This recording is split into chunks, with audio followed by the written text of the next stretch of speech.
आखिर कौन है ये रिंकू सिंह, जिसने 1-2 नहीं बल्कि 5 गेंदों में 5 छक्के लगाकर आखिरी ओवर में अपनी टीम को जीत दिलाई है।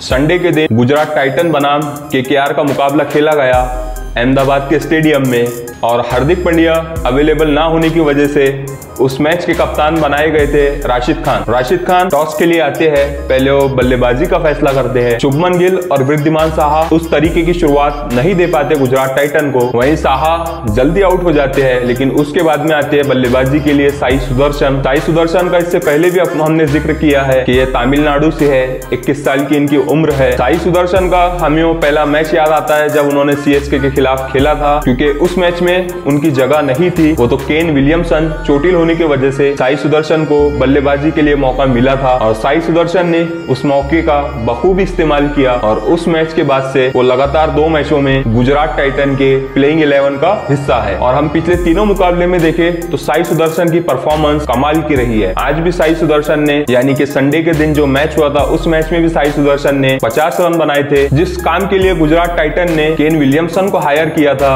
वो काम अब उस टीम को साई सुदर्शन करके दे रहे हैं। विलियमसन बाहर हो चुके इस आईपीएल से, और सुदर्शन को जब ये मौका मिला तो सुदर्शन अपने जौहर का खूब प्रदर्शन करते हुए नजर आ रहे हैं। लेकिन इस मैच में हमने देखा कि बहुत सारे इतिहास बने। शुभमन गिल भी आउट हो जाते हैं उसके बाद आते हैं अभिनव मनोहर, वो भी आउट हो जाते हैं। लेकिन फिर उसके बाद में एंट्री होती है विजय शंकर की। विजय शंकर, जिनको हमने पहले टीम इंडिया में भी खेलते हुए देखा था, लेकिन उनकी वहां पे परफॉर्मेंस उस तरह की नहीं आ रही थी, और फिर खराब प्रदर्शन के चलते टीम में जगह नहीं मिल पाई। लेकिन आज यानी कि गुजरात बनाम केकेआर के मुकाबले में हमने देखा है कि विजय शंकर ने जिस तरीके का आतंक मचाया था मैदान में, उस मुकाबले में हार्दिक पांड्या मौजूद नहीं थे, लेकिन पांड्या की गैर मौजूदगी शंकर ने महसूस होने ही नहीं दी। शंकर ने ताबड़तोड़ 24 गेंदों में 63 रन बनाए, जिसमें 5 छक्के शामिल थे। 63 रन बना के वो नाबाद गए 262 के स्ट्राइक रेट से। 19वें ओवर में सबसे पहले वो रिमांड में लेते हैं लॉकी फर्ग्यूसन को। Lockie Ferguson fastest world bowler है और बहुत तेज गति से वो गेंद डालते हैं। लेकिन 19वें ओवर में Vijay Shankar back to back Ferguson को 2 छक्के और 1 चौका लगाते हैं, और शंकर का बल्ला इस पे भी खामोश नहीं हुआ।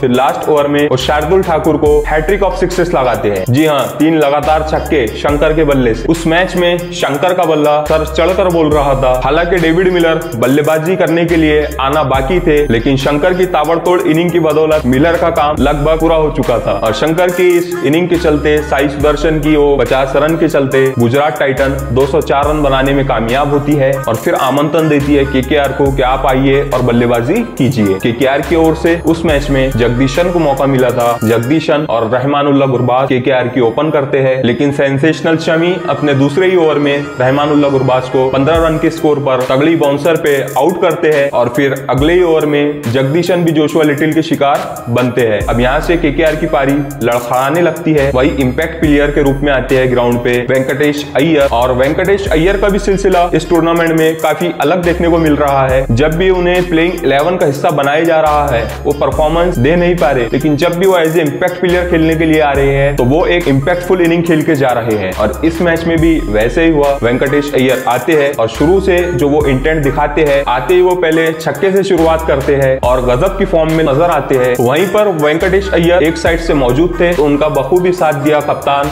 नीतीश राणा ने। नीतीश राणा ने भी बहुत अच्छा वेंकटेश अय्यर का साथ दिया, और दोनों अपनी टीम के लिए एक नींव रखते हैं, एक पार्टनरशिप बिल्ड करते हैं वहां पर। लेकिन वही नीतीश राणा और इन दोनों के बीच में 100 रन की साझेदारी भी होती है, लेकिन वही नीतीश राणा 45 रन के स्कोर पे अलजारी जोसेफ का शिकार बन जाते हैं। राणा 45 रन बनाते हैं 29 गेंदों में, लेकिन अलजारी यहाँ पर भी कहां थमने वाले थे, और वहां पे सभी फैंस, सभी दर्शक इंतजार कर रहे थे कि अब हमें रसल ग्राउंड पे देखने को मिलेंगे, रसल बल्लेबाजी के लिए आएंगे। लेकिन बल्लेबाजी के लिए आते हैं रिंकू सिंह, लेकिन फिर अलजारी वेंकटेश अय्यर को भी अपना शिकार बनाते हैं। वेंकटेश अय्यर 40 गेंदों में 83 रन की पारी खेलते हैं, जिसमें 5 छक्के शामिल है 207 के स्ट्राइक रेट के साथ। वेंकटेश अय्यर ने अपने टीम के लिए बहुत बढ़िया इनिंग खेली, लेकिन ये इनिंग काफी नहीं थी, जीत काफी दूर थी। वहीं ग्राउंड में आते हैं आंड्रे रसल, जिसका सभी को बेसब्री से इंतजार था कि फैंस वेट कर रहे थे कि कब हमें रसल के बल्ले से वो पावरफुल हिट्स देखने को मिलेंगे। लेकिन 17वां ओवर अफगानिस्तान के कप्तान और उस मैच के गुजरात टाइटन के कप्तान राशिद खान लेकर आते हैं, और राशिद खान अपनी पहली ही गेंद पे आंड्रे रसल को आउट करते हैं और फिर रसल जाते हैं तो नरेन आते हैं। अब नरेन से उम्मीदें थी क्योंकि केकेआर को उस वक्त चाहिए थे 24 गेंदों में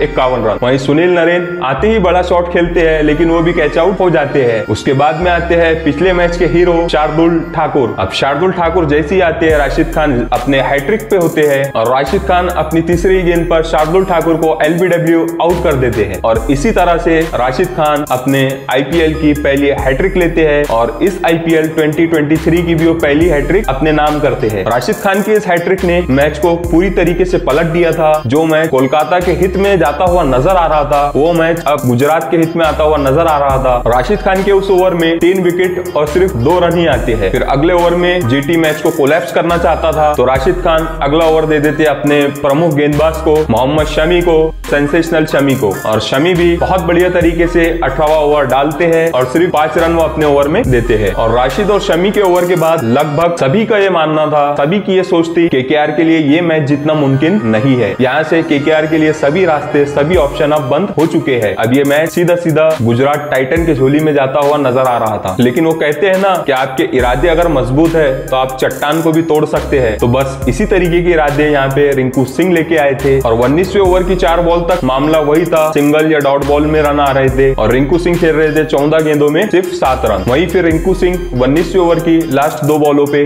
1 छक्का और 1 चौका लगाते हैं और केकेआर को लास्ट ओवर में रह जाते हैं जीत के लिए 29 रन। केकेआर को यहाँ से जीत के लिए 6 गेंदों में 29 रन चाहिए थे। यश दयाल के हाथ में गेंद थी, उमेश यादव स्ट्राइक पे थे, नॉन स्ट्राइक पे थे रिंकू सिंह। उमेश यादव पहली गेंद पर सिंगल लेने में कामयाब होते हैं। अब बच जाता है स्कोर 5 गेंदे 28 रन। अब बताइए कि किसने सोचा था कि एकदम से वक्त बदल जाएंगे, जज्बात बदल जाएंगे, हालात बदल जाएंगे। किसी ने भी नहीं सोचा था, यहाँ तक के जो गेंदबाज है उसने भी नहीं सोचा था कि मुझे अगली 5 गेंदों में 5 छक्के पड़ने वाले हैं। और ना ही केकेआर की टीम ने सोचा था और ना ही गुजरात की टीम ने सोचा था कि आज इतिहास बनने वाला है और बनाने वाले का नाम है रिंकू सिंह। रिंकू सिंह यश दयाल की दूसरी गेंद पे लगाते हैं पहला छक्का। तो हमको लगा कि चलो ठीक है, अब तो मैच बहुत दूर निकल गया है, अब आपकी हिट ये काम आने वाली नहीं है क्योंकि अब यहाँ से आपको बैक टू बैक 4 छक्के और चाहिए थे, 1 तो आपने लगा चुके हैं। लेकिन फिर अगली गेंद पर और रिंकू एक 6 मारते तो हमको लगा कि चलो ठीक है, रिंकू सिंह जाते जाते कुछ हिट लगा के जा रहे हैं। लेकिन फिर जब तीसरी गेंद यश दयाल डालते हैं तो उस पर भी पड़ता है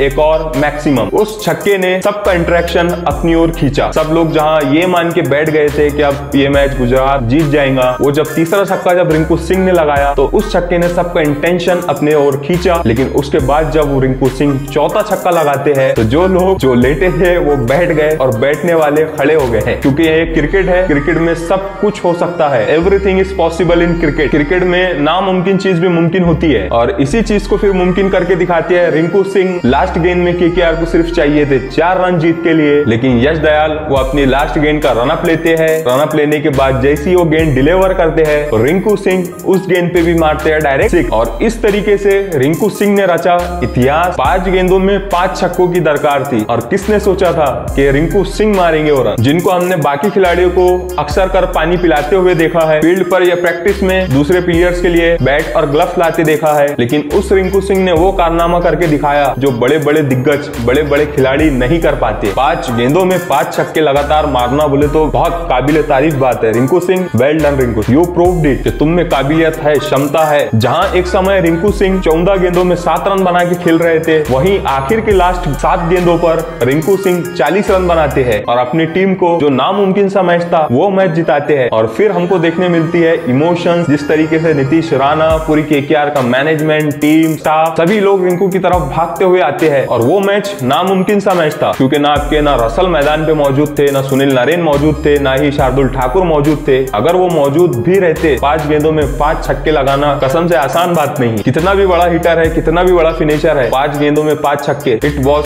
इनक्रेडिबल। लेकिन रिंकू सिंह ने कारनामा करके दिखाया। और रिंकू सिंह जब उन्होंने पहला छक्का लगाया, दूसरा लगाया, तीसरा लगाया, उनका जो फेस का रिएक्शन था, जो बॉडी लैंग्वेज थी, वो वैसी ही थी जैसी कि जब वो बल्लेबाजी के लिए आए थे। जब वो बैक टू बैक 6 पे 6 हिट कर रहे थे तो फिर भी उनके चेहरे पे वो खुशी, वो एक्साइटमेंट, वो हमें नजर नहीं आ रहा था। लेकिन जब रिंकू ने जब वो 5वां छक्का लगाया, उसके बाद में वो खुशी, वो एक्साइटमेंट, वो सब हमें रिंकू के चेहरे पे दिखा। और रिंकू के इस परफॉर्मेंस से सभी खुश हुए, यहाँ तक कि शाहरुख खान ने भी हर जगह पोस्ट डाली कि झूम मेरे रिंकू, क्योंकि रिंकू ने काम ही बहुत बड़ा किया है और इनकी कहानी भी बहुत दिलचस्प रही है। मैं आपको बताऊं रिंकू सिंह के बारे में तो ये ज्यादा पढ़े लिखे हुए नहीं है, ये 9वीं फेल है। इन्होंने सिर्फ 8वीं ही पास किया है, इन्होंने 12वीं भी नहीं की है और अभी इनकी उम्र है 25 साल। यूपी अलीगढ़ से ये बिलोंग करते हैं और इनके घर में बताया जाता है कि 5 भाई बहन है और इनके जो घर के हालात के बारे में बताया जाता है कि ये एक बहुत ही गरीब घर से ताल्लुक रखते हैं। इनके फादर जो सिलेंडर ढोने का काम करते हैं और रिंकू के बड़े भाई के बारे में ये बताया जाता है कि उनका बड़ा भाई ऑटो चलाता है और रिंकू को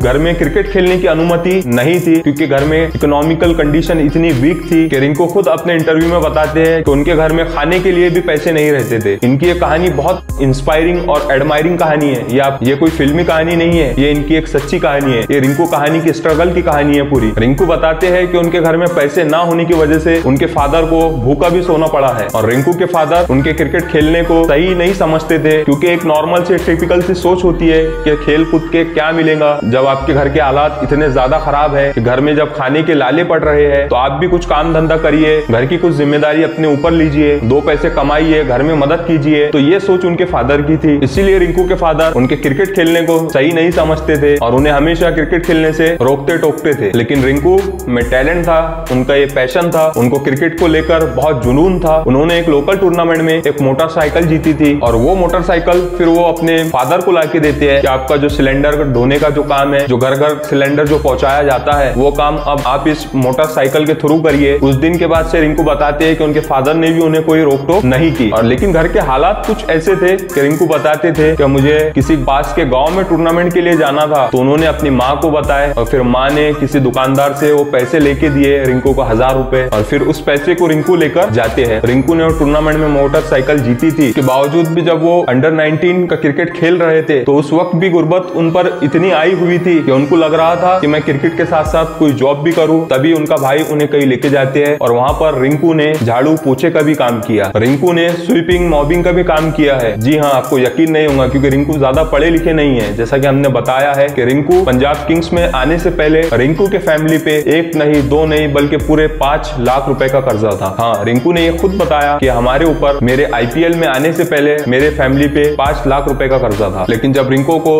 10 लाख रुपए में खरीदा जाता है तो उसी पैसों में वो अपना कर्जा उतार पाते हैं। तो बहुत स्ट्रगल की कहानी है, ये बहुत इंस्पायरिंग कहानी है रिंकू की। आज हमें इससे प्रेरणा लेनी चाहिए कि किस तरह से हम अपनी जिंदगी में कामयाब हो सकते हैं और अपने पैशन को, अपने जुनून को हमेशा उस पर काम करो, उस पर खूब मेहनत करो, एक ना एक दिन उसका फल जरूर मिलता है। और रिंकू की यही मेहनत रंग लाई जब उन्हें पहली बार पंजाब किंग्स ने ऑक्शन में 10 लाख रुपए की प्राइस पे पिक किया था। तो रिंकू बताते हैं कि जब मुझे पता चला कि पंजाब किंग्स ने 10 लाख रुपए में मुझे खरीदा है कि मैं और मेरा परिवार इससे बहुत खुश हुआ और इस खबर को सुनने के बाद में मेरे और मेरे परिवार का खुशी का कोई ठिकाना नहीं था। लेकिन रिंकू सिंह यहाँ बताते हैं कि उनके कोच थे मसूद अमीनी करके, उन्होंने काफी उनको सपोर्ट किया था और उसके बाद में अंडर 19 वगैरह जब वो खेल रहे थे तो उसके बाद में सुरेश रैना ने भी काफी उनको सपोर्ट किया है। लेकिन 1 साल रिंकू पंजाब किंग्स में रहे हैं और वहां पे उन्हें शायद 1 या 2 मैच ही खेलने का मौका मिला था। लेकिन फिर नेक्स्ट ईयर रिंकू ने अपना बेस प्राइस 20 लाख रुपए रखा और सोचा कि अगर ये 20 लाख रुपए में मुझे कोई खरीद ले तो हमारे बहुत सारे काम हो जाएंगे, भाई बहनों की शादी भी हो जाएंगी और वो पैसा कहीं ना कहीं बहुत ज्यादा काम में आ जाएगा हमारे। लेकिन फिर अगले साल वो 20 लाख रुपए अपनी बेस प्राइस को सेट करते हैं। लेकिन जब रिंकू बताते हैं कि जब मैं बैठा हुआ था, ऑक्शन शुरू था और मेरी बेस प्राइस, क्योंकि मुंबई और KKR दोनों मेरे पीछे भाग रही थी और मेरी प्राइस 20 लाख से बढ़ते बढ़ते बढ़ते 80 लाख हो गई और 80 लाख की प्राइस में KKR ने मुझे बाई कर लिया। तो रिंकू जब ये बताते हैं कि 80 लाख रुपए में जब मुझे KKR ने परचेस किया तो मेरे परिवार का और मेरे खुशी का कोई ठिकाना नहीं था। हमारे पैरों के नीचे से मानो कि जमीन खिसक सी गई है क्योंकि हम तो एक्सेप्ट कर रहे थे कि अगर 20 लाख रुपए भी आ जाते हैं तो ये बहुत बड़ी बात है, 20 लाख रुपए काफी बड़ा अमाउंट है। लेकिन जब जैसी 80 लाख रुपए में वो बाय होते हैं तो उनके परिवार का और उनका खुशी का ठिकाना नहीं रहा क्योंकि 80 लाख रुपए में सिर्फ भाई बहन की शादी नहीं बल्कि अच्छा खासा उनका एक घर भी बन जाएगा। और इतने पैसे रिंकू बताते हैं हमारे खानदान में किसी के पास में भी कभी नहीं आए। लेकिन रिंकू बताते हैं कि जो मेरी मेहनत थी, जो मेरा जुनून था क्रिकेट को लेकर, भगवान ने शायद उसका मुझे इनाम दिया है और छप्पड़ फाड़ के दिया है क्योंकि जितना मैंने एक्सेप्ट किया था उससे कहीं ज्यादा मुझे मिला है। लेकिन उसके बाद में भी रिंकू के लाइफ में बहुत सारी चीजें हुई। रिंकू पर BCCI ने 3 महीने का बैंड भी लगाया था क्योंकि रिंकू किसी टूर्नामेंट खेलने के लिए चले गए थे, तो उस चक्कर में रिंकू पर 3 महीने का बैंड भी लगा है और वो 2018 से KKR के साथ जुड़े हुए हैं। इतना ज्यादा उन्हें पहले मौका नहीं मिलता था, लेकिन बीच में जब उनके नी में इंजरी हुई थी, जब ना तो वो खेल पा रहे थे ना ही परफॉर्म कर पा रहे थे, तो रिंकू की लाइफ में मुश्किलें फिर से बढ़ती हुई नजर आई। लेकिन रिंकू बताते हैं कि KKR का जो स्टाफ और केकेआर का जो मैनेजमेंट है, जिस तरीके से उन्होंने सपोर्ट करा रिंकू को, उस मुसीबत के वक्त में केकेआर ने बहुत सपोर्ट करा और रिंकू इस एहसान का बदला उतारना चाहते थे, लेकिन इतने ज्यादा मौके नहीं मिल पाते थे उन्हें। लेकिन आज मौका मिला है तो रिंकू ने इस एहसान का बदला सूद समेत उतारा है, और सिर्फ उतारा ही नहीं है बल्कि इतिहास में अपना नाम भी दर्ज कराया है कि भाई रिंकू नाम सुन के फ्लावर समझे क्या, फायर हूं मैं, ये बताया है रिंकू ने। इन्होंने बहुत स्ट्रगल किया है अपने लाइफ में, गरीबी गुर्बत इनके घर में बहुत ज्यादा थी, लेकिन के बाद में भी रिंकू की मेहनत रंग लाई, और जिसका नतीजा ये है कि आज सारे सोशल प्लेटफॉर्म पे, ट्विटर पे, हर जगह ट्रेंडिंग में सिर्फ एक ही नाम है, रिंकू सिंह। और रिंकू ने जिस तरीके से अपनी धाक बिठाई है, रिंकू ने न केवल स्टेडियम में मौजूद लोगों को बल्कि जो लोग घर पे भी मैच देख रहे हैं उनको भी खड़े होकर ताली बजाने पे मजबूर किया है रिंकू ने। तो रिंकू का नाम काफी दशक तक याद रखा जाएगा, क्योंकि रिंकू ने कारनामा बहुत बड़ा किया है, और आज रिंकू सुर्खियों में है, ट्विटर पे ट्रेंडिंग में है, हर कोई जानना चाह रहा है कौन है रिंकू, कहाँ से है रिंकू, क्या कहानी है उसकी। लेकिन आज रिंकू सिंह ने जो अपना लोहा मनवाया है जिस तरीके से, आज वो चर्चा के केंद्र में है, और हर जगह बस एक ही नाम आ रहा है कि कौन है रिंकू, कहाँ से है रिंकू, क्या कहानी है इसकी। बहुत बड़ा कारनामा करा है रिंकू ने, और इस कारनामे को इस दशक नहीं बल्कि अगले दशक तक याद रखा जाएगा। तो ये थी रिंकू की पूरी कहानी। रिंकू के लाइफ में बहुत ज्यादा उतार चढ़ाव आए हैं, बहुत ज्यादा फ्लक्चुएशंस आए हैं। उन्होंने स्वीपर की भी जॉब की है, उन्होंने उनका एजुकेशन क्वालिफिकेशन 9th फेल है, उन्होंने वो गैस ढोने की जॉब में जो घर घर गैस पहुंचाया जाता है उस जॉब में अपने फादर का भी बखूबी साथ दिया, वो भी जा जाके उन्होंने गैस सिलेंडर घर घर जाके पहुंचाए हैं। तो बहुत ज्यादा एक स्ट्रगलिंग स्टोरी है इनकी, और हम मिलते हैं अगले वीडियो में कल जो मैच होगा उसके इन डेप्थ मैच एनालिसिस के साथ। तब तक के आपने अगर हमारा आपका ये चैनल को सब्सक्राइब नहीं किया है तो जल्दी से भाई इस चैनल को सब्सक्राइब भी कर दो, वीडियो अच्छी लगी है तो लाइक भी कर दो, और अपने फ्रेंड को ये वीडियो शेयर भी कर दो। तो मिलते हैं अगली वीडियो में।